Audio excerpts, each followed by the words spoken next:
Ano masasabi mo na may mga nagsasabi na madumi daw yung tinda? Alam mo, hindi madumi ang pagkain ko. Alam, nakikita ng tao kung anong madumi, maugali nyo. Ayun ang marumi, linisin nyo yan.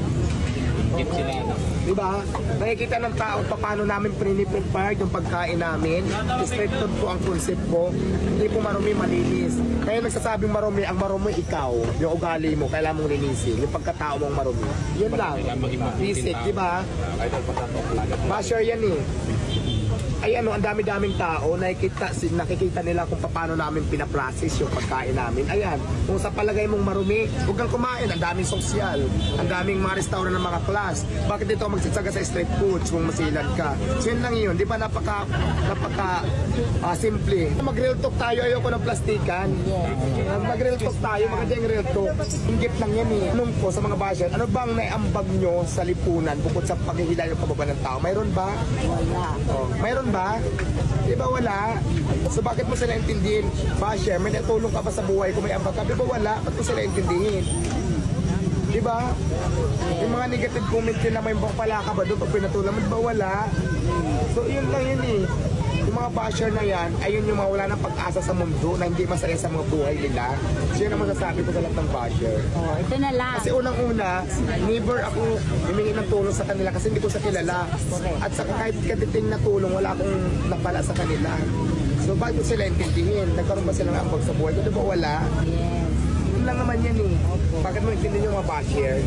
Anong inspiration mo sa paggawa mo nitong video? Wala, sarili ko lang. I just want to improve myself. Gusto ko naman makaahon sa kahirapan. Kaya gumagawa ako ng tama. Lumalaban ako ng pata. So yun lang. Walang mga inspirasyon pa sa buhay. Gusto natin makaahon sa kahirapan kaya nagsisipag ako at nagsisikap. So ganun lang. At naman kayo eh, nagsisikap. Bakit pa kayo nagsisipag? Bakit nga nagsisikap? Di ba dahil sa kahirapan ng buhay, gusto natin makaangat-angat ng konti. So ganun lang naman ginagawa ko. Wala na mga inspirasyon na yan. So ano pa? Malita ako sa magot, di ba? Ang beauty queen. Di ba beauty queen nga ako? Sorry.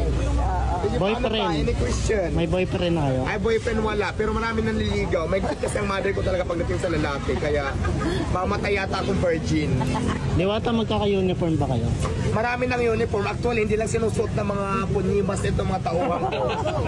Kasi marami na ako napagawa ng uniform. Ang problema lang kasi, ay kung saan nila nilalagay. Hindi yata nilalabahan, baka tinatapon na. Pero nung pagawa na ako, ilang piraso na. Mahal kaya ng damit. Anong masasabi mo sa mga kababayan natin na gustong-gusto nila magkaroon ng brand sa ibang lugar? Ayan, maghintay lang kaso kaya plano naman talaga na Diwata Paris Overload ay ma-expand yung pisto ko, magkaroon ng mga branches sa iba-ibang lugar.